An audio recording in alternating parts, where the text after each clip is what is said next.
भारत में वर्ण व्यवस्था प्राचीन काल से, प्राचीन समय से ही चली आ रही है। तब समाज को 4 वर्गों में विभाजित किया गया था: ब्राह्मण, क्षत्रिय, वैश्य और शूद्र।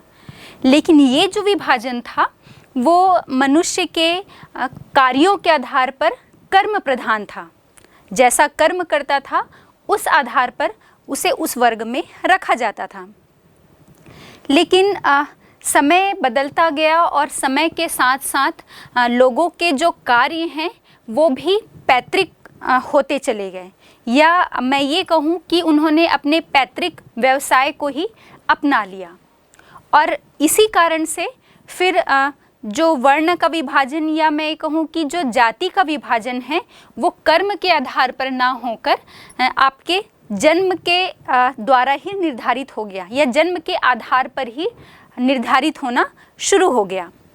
और पहले ये चीज़ें नहीं थी। आपस में सबका रक्त संबंध, खान पान, रहन सहन, ये सब में एकजुटता थी। लेकिन जैसे जैसे जब कर्म के आधार पर ना होकर जो विभाजन है वो पैतृक आधार पर होने लगा, तो समय के साथ साथ चीज़ें भी बदलती गई और जन्म के आधार पर जाति का निर्धारण किया जाने लगा। और कुछ जो जातियां हैं फिर वो पिछड़ती चली गईं, आर्थिक रूप से और सामाजिक रूप से भी। और स्वतंत्रता के बाद फिर कुछ प्रयास किए जाने लगे और इन जातियों को कुछ सुविधाएं भी दी गईं, जिसके आधार पर, जिन नीतियों और जिन कानूनों के आधार पर या दी जाने वाली सुविधाओं के आधार पर इन जातियों को थोड़ा सा सामाजिक स्तर पर और आर्थिक स्तर पर भी ऊंचा उठाने का प्रयास किया गया। और अभी हम वर्तमान समय में देखेंगे तो इनकी स्थिति में काफ़ी सुधार जो है वो हो चुका है। तो इन्हीं पिछड़ी जातियों को हम अनुसूचित जाति के नाम से जानते हैं। आइए, हमने जो बात की थी जनसंख्या संगठन के विषय में, तो इस आधार पर हम जाति के आधार पर विभाजन देखते हैं। पहला होता है अनुसूचित जाति और दूसरा अनुसूचित जनजाति।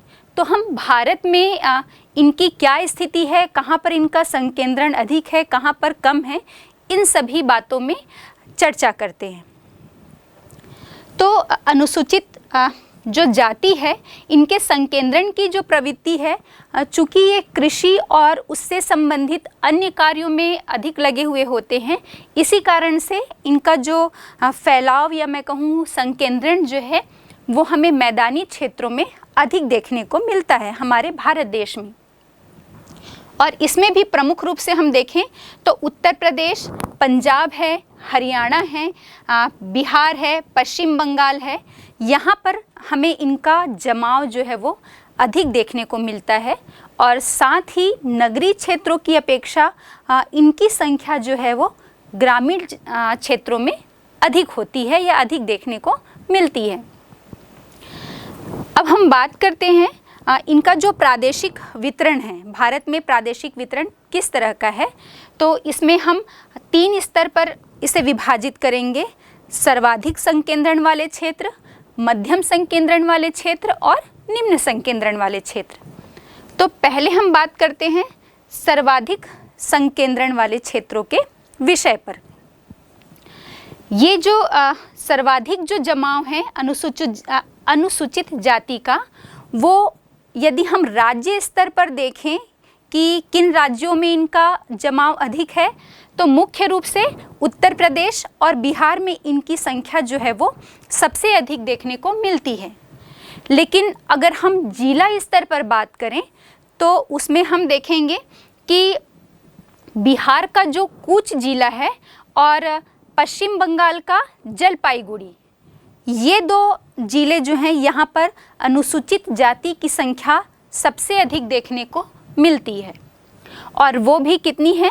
कुल जनसंख्या का मतलब इन क्षेत्रों में जितनी जनसंख्या मिल रही है उसका लगभग 75%, उनकी 75% जो जनसंख्या है वो इन 2 जिलों में ही देखने को मिलती है।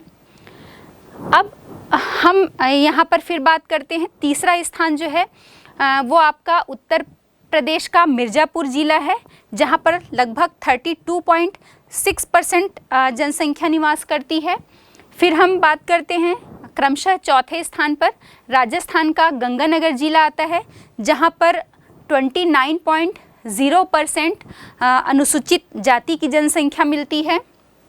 फिर हम बात करते हैं पाँचवें स्थान पर है जम्मू कश्मीर का जम्मू जिला जो है, और यहाँ पर हमको 28% अनुसूचित जाति की जनसंख्या मिलती है। कुल जनसंख्या में अनुसूचित जाति की जनसंख्या का 28% यहाँ पर निवास करता है। अब हम मध्यम स्तर के जो संकेंद्रण वाले क्षेत्र हैं उनकी बात करते हैं। तो उसमें प्रमुख रूप से आपका है पंजाब, फिर आ गया गुजरात, फिर राजस्थान है, हमारा छत्तीसगढ़ है, महाराष्ट्र, उड़ीसा और पश्चिम बंगाल। ये ऐसे राज्य हैं जहाँ पर अनुसूचित जाति का मध्यम स्तर पर संकेंद्रण या जमाव देखने को मिलता है। फिर हम बात करते हैं निम्न संकेंद्रण वाले क्षेत्रों की। तो निम्न संकेंद्रण वाले जो क्षेत्र हैं वो कौन से हैं? हिमाचल प्रदेश है, जम्मू कश्मीर, असम, आंध्र प्रदेश, कर्नाटक और केरल। ये ऐसे राज्य हैं जहाँ पर अनुसूचित जाति की जनसंख्या का बहुत कम जमाव देखने को मिलता है। और भी हम निम्नतम मतलब बहुत नॉमिनल जो जनसंख्या मिलती है उसमें प्रमुख रूप से है आपका जो हमारे भारत के पूर्वोत्तर राज्य हैं। पूर्वोत्तर राज्यों में भी प्रमुख रूप से अरुणाचल प्रदेश है, मणिपुर, मेघालय, नागालैंड, मिजोरम और केंद्र शासित प्रदेश में हम लक्षद्वीप की बात करेंगे तो यहाँ पर हम देखते हैं कि अनुसूचित जाति की जनसंख्या जो है वो एकदम नगण्य देखने को मिलती है। और कारण इसका ये है कि यहाँ पर अनुसूचित जनजाति या शेड्यूल ट्राइब्स का जो है वो वर्चस्व है या इनकी जो जनसंख्या है वो सबसे अधिक देखने को मिलती है। अब हम बात करते हैं कि ये जो जनजातियां हैं, हम 2001 जनगणना के अनुसार देखें तो भारत की कुल जनसंख्या जो है उसमें लगभग 16.16 करोड़ जनसंख्या एससी पॉपुलेशन की हमको अनुसूचित जाति की जनसंख्या की देखने को मिलती है, जो कुल जनसंख्या का आपका 16.26% था 2001 जनगणना के अनुसार। अब हमने जैसे बात की थी कि समय के साथ साथ इन्हें विशेष संरक्षण प्रदान किया गया और संवैधानिक रूप से भी इन्हें संरक्षण प्रदान किया गया, सुरक्षा प्रदान की गई, इनके लिए कुछ विशेष नीतियां और कानून बनाए गए। इन जातियों को, इन पिछड़ी जातियों को समाज की मुख्य धारा में शामिल करने के लिए या इनके विकास के लिए और इन ये जो उपाय किए गए हैं इसके माध्यम से अभी वर्तमान में अब इनकी स्थिति में बहुत अधिक सुधार हो चुका है और ये राष्ट्र के विकास में या ये जनजातियां खुद विकास के नए नए आयाम जो हैं वो रच रही हैं या नए आयाम तक पहुंच चुकी हैं। अब हम बात करते हैं एसटी पॉपुलेशन की, या जिसे हम शेड्यूल्ड ट्राइब्स या अनुसूचित जनजाति जनसंख्या कहते हैं। भारत में अनुसूचित जनजाति जनसंख्या हम उसे कहेंगे जिनके पूर्वज, जिन जनजातियों के पूर्वजों को जो पाश्चात्य देश के निवासी या हम जिसे अप्रवासी कहते हैं, ये जो अप्रवासी प्रजातियां हैं इन्होंने किन्हीं भी प्रकार के जो वनांचल हैं या किसी पठारी क्षेत्रों की ओर खदेड़ दिया था, तो ये जो जनजाति है वो ट्राइब्स जनजाति या अनुसूचित जनजाति के नाम से जानी जाती है। और ये जनजातियां चूँकि शुरुआत से ही वनांचलों में या पठारी क्षेत्रों में, पर्वतीय क्षेत्रों में रहीं, इसलिए इनका पर्यावरण के प्रति जो है बहुत गहरा संबंध था और वो चूँकि कृषि कार्य में ही संलग्न थी और कृषि के लिए उन्हें बहुत अधिक हम ये कह सकते हैं कि उपजाऊ भूमि या समतल भूमि भी नहीं मिल पाई। इस कारण ये नए नए जो कृषि की जो नई पद्धतियां हैं उन्हें अडॉप्ट नहीं कर पाई और प्राकृतिक रूप से ही जो कृषि कार्य करने में ये अधिक विश्वास रखती हैं, या हम ये कहें कि ये उससे ही जुड़ी रहीं। तो हम बात करते हैं कि इनकी क्या विशेषताएं होती हैं अनुसूचित जनजाति की। हम देखते हैं ये, चूँकि हमने पहले भी बात की कि ये पठारी क्षेत्रों में या दुर्गम वन क्षेत्रों में निवास करते हैं, तो ये समाज की मुख्य धारा से थोड़े अलग थलग होते हैं। चूँकि ये हम ये कह सकते हैं कि रिमोट एरिया, जिसे जहाँ तक नहीं पहुँचा जा सकता, बहुत सुविधाजनक रूप से जहाँ तक पहुँच नहीं होती, उन क्षेत्रों में ये निवास करते हैं। इसलिए ये आधुनिकता से एकदम अलग होते हैं, आधुनिकता से इनका परिचय नहीं होता और प्रकृति से इनका बहुत गहरा संबंध जो है वो होता है, या हम ये भी कह सकते हैं कि ये प्रकृति को ही अपना ईश्वर मानते हैं।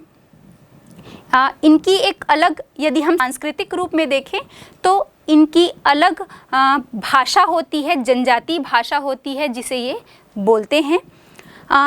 समाज में भी जिस जनजातीय समाज में ये रहते हैं, इनका एक अलग रहन सहन होता है, इनकी अलग सामाजिक रीति रिवाज होती है, खान पान होता है, या अलग सामाजिक दशा जो है अन्य समाज से इनकी बिल्कुल भिन्न होती है।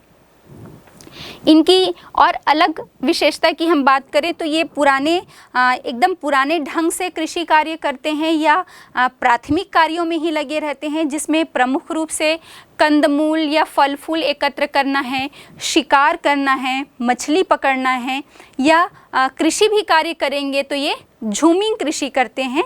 किसी एक स्थान पर इन्होंने कृषि का कार्य किया, वनों को साफ करके, वनों को जलाकर, फिर कुछ समय बाद वहाँ पर भूमि की उत्पादक क्षमता कम हो जाती है। इसके बाद ये दूसरे क्षेत्र की ओर स्थानांतरित हो जाते हैं, जहाँ पर इन्हें कृषि के अनुकूल भूमि मिलती है, और वहाँ पर ये वनों को साफ करके वहाँ कृषि करते हैं। तो कृषि भी कार्य करते हैं। तो अधिकतर जो जनजाति जनसंख्या है वो झूमिंग कृषि का कार्य करती है। अब चूँकि हमने कहा कि ये एकाकी जीवन व्यतीत करते हैं, चूँकि दुर्गम क्षेत्रों में रहते हैं, इसलिए ये अन्य जो सामाजिक सामान्य जीवन जी रहे लोगों से इनका जो जीवन है एकदम अलग थलग होता है और एकांकी रूप में ही ये जीवन व्यतीत करते हैं। अब हम बात करते हैं अनुसूचित जनजाति के प्रादेशिक वितरण की। तो अनुसूचित जाति की तरह जनजाति का भी हमें सभी जगह एक समान संकेंद्रण हमारे देश में नहीं मिलता है। कुछ अलग अलग जो क्षेत्र हैं इनके जमाव के या इनके संकेंद्रण के, वो हम देखते हैं। तो पहला जो है आपका उत्तर और उत्तर पूर्वी प्रदेश है। उत्तर और उत्तर पूर्वी प्रदेश में हम देखेंगे कि यहाँ पर सघन जनजातीय क्षेत्र है। यहाँ पर जितनी भी जनजातियाँ मिलती हैं भारत देश में, उनका सर्वाधिक जमाव जो है वो उत्तर और उत्तर पूर्वी क्षेत्र में देखने को मिलता है। इसमें भी हमने भी थोड़ी देर पहले ही बात की थी, जो आपका उत्तर पूर्वी क्षेत्र है भारत का, मतलब हम ये कहें कि जो जितने भी पूर्वोत्तर राज्य हैं वहाँ पर सर्वाधिक जनजाति जनसंख्या मिलती है, जिसमें प्रमुख रूप से आपका असम है, मेघालय है, नागालैंड, अरुणाचल प्रदेश, मिजोरम है। यहाँ पर सबसे अधिक जनसंख्या मिलती है और यहाँ की कुल जनसंख्या का लगभग 80% जो है वो जनजाति जनसंख्या का है या निवास करता है। इसमें भी हम देखें कि यहाँ पर ऊंचा प्रतिशत क्यों मिल रहा है, मतलब सर्वाधिक संकेंद्रण क्यों मिल रहा है यहाँ पर जनजाति का, क्योंकि यहाँ पर हम देखेंगे जो पूरा पूर्वी क्षेत्र है, या हम पूर्वी राज्यों की जब बात कर रहे हैं तो हिमालय रेंज जो है, अराकान योमा पर्वत श्रेणी जो फैली हुई है, तो ऊंचे ऊंचे पर्वत हैं और वन आच्छादित क्षेत्र हैं, जिसके कारण यहाँ पर ये हमारी जो सामान्य भारत देश की जो भूमि है उससे थोड़े अलग थलग हैं, एकाकी जीवन व्यतीत कर रहे हैं, और इन जनजाति जनसंख्या की एक अलग जो है वो मान्यताएं हैं। अब इसमें भी मुख्य रूप से हमको मिलती है गारो है, उफला है, आगामी है, नागा है, लुशाई जनजाति है और मिकिर जनजाति प्रमुख रूप से इन क्षेत्रों में हमें देखने को मिलती है। ये जो जनजाति है ये हम कह सकते हैं या माना जाता है कि जो मंगोलायट प्रजाति है उसके ही अवशेष हैं। फिर हम देखेंगे जो उत्तर भारत है, हमारा पूरा उत्तर भारत है, उसमें हम पूर्वी कश्मीर से लेकर चले जाएं, जो उत्तर प्रदेश का हमारा तराई क्षेत्र है, हिमाचल प्रदेश है और जम्मू कश्मीर तक पूरी जो है जनजातियां फैली हुई हैं। ये हम तालिका से भी देख पा रहे हैं और इस तालिका के माध्यम से हम अध्ययन करते हैं कि इस उत्तर और उत्तर पूर्वी क्षेत्र में हमको किस राज्य में या किस क्षेत्र में कौन सी जनजातियां देखने को मिलती हैं।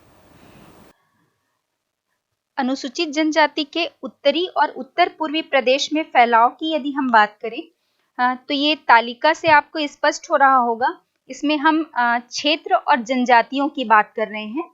तो हम देखते हैं जो क्षेत्र है जहाँ पर सुबनसिरी नदी के पश्चिम वाला जो क्षेत्र है वहाँ पर हमें जो जनजातियां हैं वो मुख्य रूप से आका, उफला, मोरी, गुरुंग व अपातानी जनजातियां मिलती हैं। दूसरे नंबर पे हम देखते हैं दिहांग नदी घाटी वाला जो क्षेत्र है वहां पर गलोंग, मिनीपोंग, पासी, पदम और पांगी जनजातियां मिलती हैं।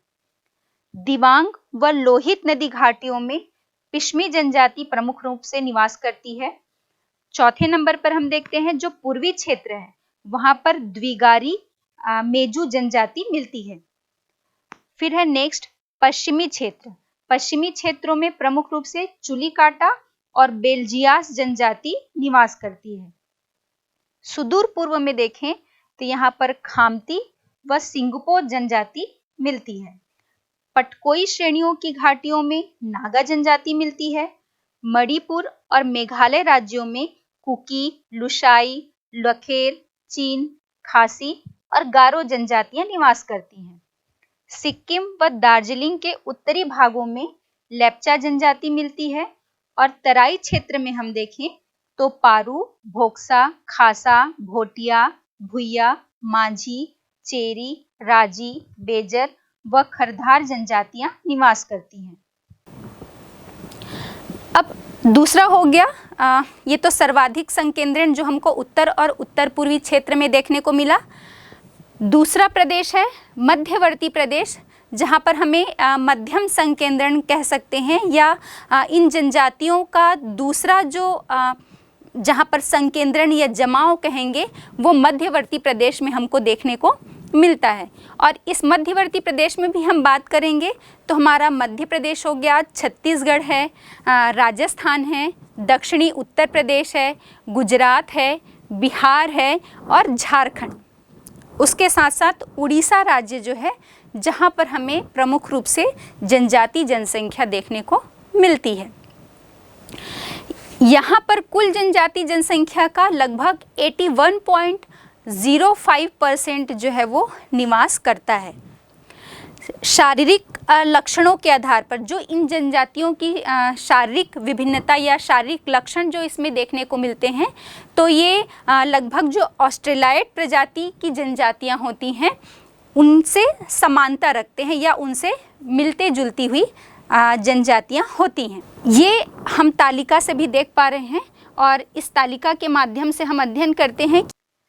हम मध्यवर्ती प्रदेश में जनजातियों के वितरण और उनकी क्षेत्र की बात करें तो तालिका से आपको स्पष्ट हो रहा होगा उड़ीसा का जो गंजाम जिला है वहां पर सवारा, गड़ावा और बोंडो जनजाति निवास करती है। उड़ीसा की पहाड़ियों में जुआंग, खरिया, खोंड, भूमिज और भुइया जनजाति मिलती है। छोटा नागपुर के पठारी क्षेत्र पर मुंडा, संथाल, ओरांव, हास और बिरहोर जनजातियां निवास करती हैं।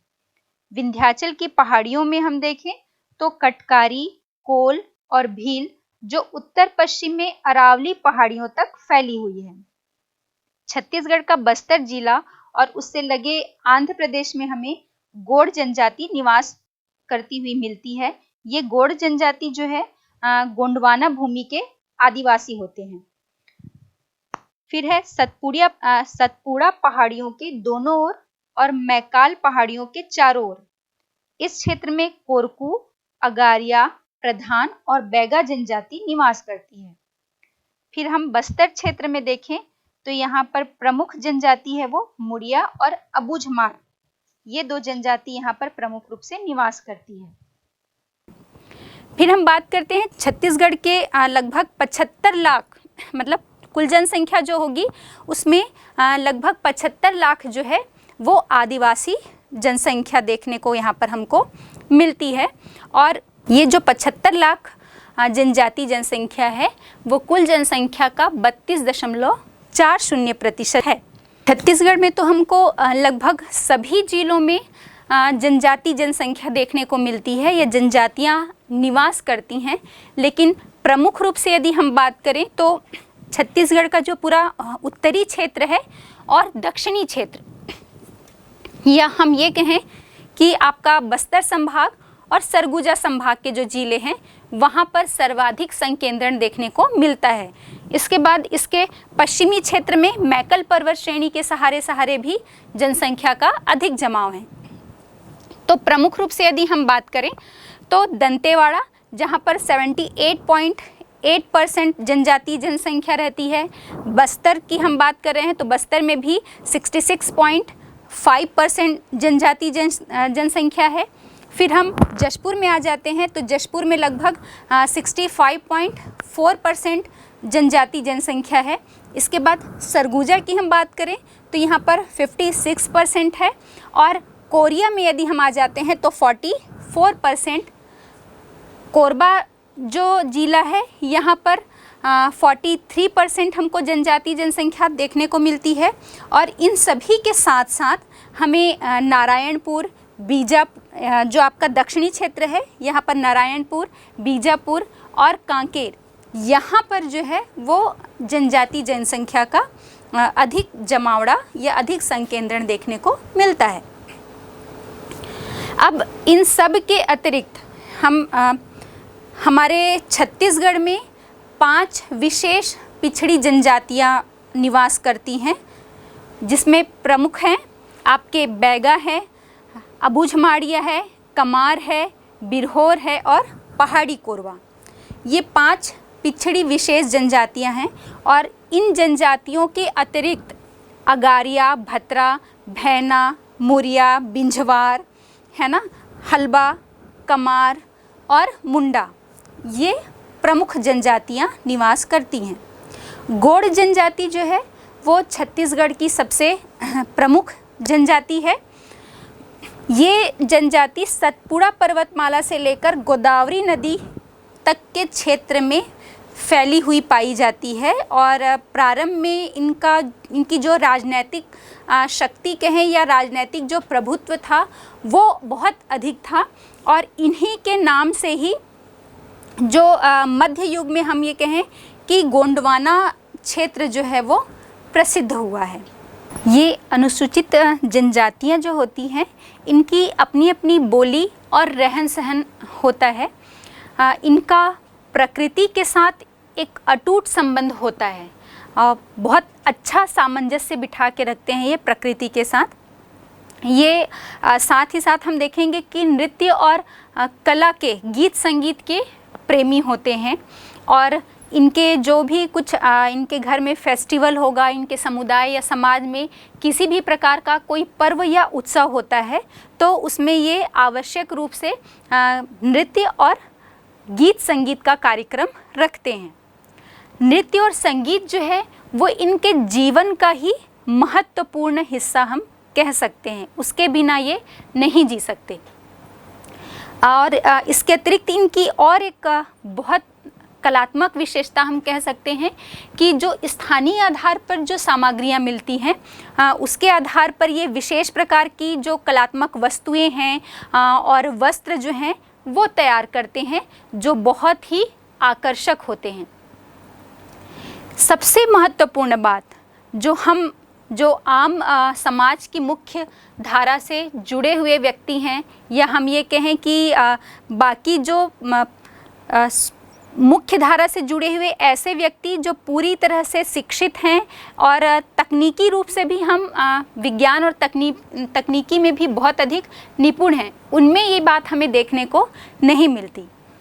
इनके समाज में स्त्री और पुरुष दोनों को एक समान जो है वो अवसर प्रदान किया जाता है, और घर के कार्य करने में भी इन दोनों की समान भागीदारी होती है।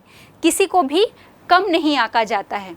जितना हम ये कह सकते हैं हिस्सा एक पुरुष का होगा उस परिवार या समाज में, उतनी ही भागीदारी जो है उस परिवार या समाज की महिला की भी होती है। और यही कारण है कि यहाँ लिंगानुपात या हम ये कहें कि उसकी असमानता, लिंग संबंधी जो असमानता है वो यहाँ पर हमें देखने को नहीं मिलती, और बल्कि हम ये कहें तो ज़्यादा सही होगा कि यहाँ पर पुरुषों की अपेक्षा कई बार महिलाओं की संख्या जो है वो अधिक होती है। तो इनके परिवार और समाज में, इस जनजातीय समाज में महिलाओं की जो एक समान भागीदारी या उन्हें समान अवसर जो प्रदान किया जाता है, ये हमें खुद भी एक हम ये कह सकते हैं कि एक हमारे लिए शिक्षाप्रद है, या हमारे लिए एक मोटिवेट करने वाली बात है कि हम भी अपने समाज में स्त्रियों या महिलाओं को उतना ही समान अवसर और उतना ही महत्व दें, उतनी ही वैल्यू अपने परिवार या समाज में दें। अब हम बात करते हैं इस जनजातीय समाज का जो दक्षिणी प्रदेश है, भारत के दक्षिणी प्रदेश में जो जनजातियां निवास करती हैं वो प्रमुख रूप से कौन कौन से राज्य में देखने को मिलती हैं। तो इसमें हम देखते हैं आंध्र प्रदेश है, कर्नाटक है, और इसके साथ साथ केरल राज्य और तमिलनाडु। यहाँ पर सबसे अधिक संकेंद्रण या जमाव जो है इस जनजातीय समाज का हमें मिलता है। अब हम ये देखते हैं यहाँ पर लगभग 6.49% जो है वो जनजातीय जनसंख्या देखने को मिलती है, और यहाँ पर जो जनजातियाँ निवास करती हैं उसमें प्रमुख रूप से हम यदि बात करें, यूराली है, कड्डार है, पनियान और नरूला, ये जो जनजातियाँ हैं इन्हें हम जो सबसे प्राचीनतम जनजाति या प्रजाति कहेंगे निग्रिटो, उसके ही वंशज ये जो है ये जनजातियाँ मानी जाती हैं। ये हम तालिका से भी देख पा रहे हैं, और इस तालिका के माध्यम से हम अध्ययन करते हैं।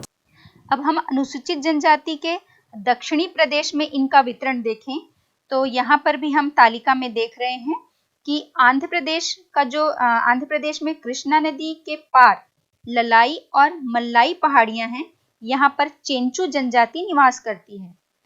पश्चिमी घाट के सहारे दक्षिण कन्नड़, कुर्ग की पहाड़ियों के निचले ढाल वाले भाग में युरुवा और टोडा जनजाति मिलती है।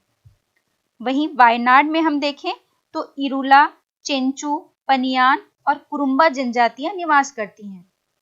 कोचीन और ट्रावनकोन की पहाड़ी श्रेणियों से लेकर कन्याकुमारी तक का जो संपूर्ण पहाड़ी भाग है, वहां पर कड्डार, कन्निकर, मुथुवान, शोलिगा, मुराली, मालवदान, मालकुखान और मालपंतरम जनजातियां निवास करती हैं।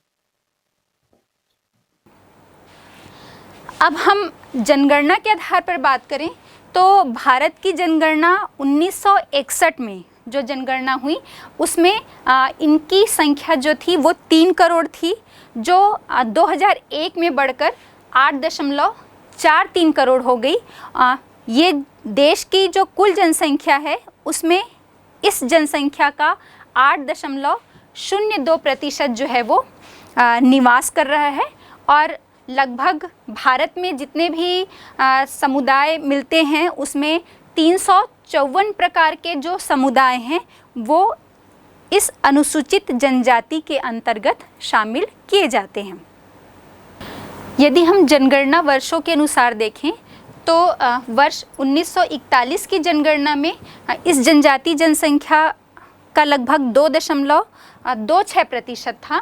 फिर ये बढ़कर आपका 1961 में ये जनजातियों की जो जनसंख्या है वो लगभग 3 करोड़ हो गई, और 2001 में बढ़कर ये 8.43 करोड़ हो गई।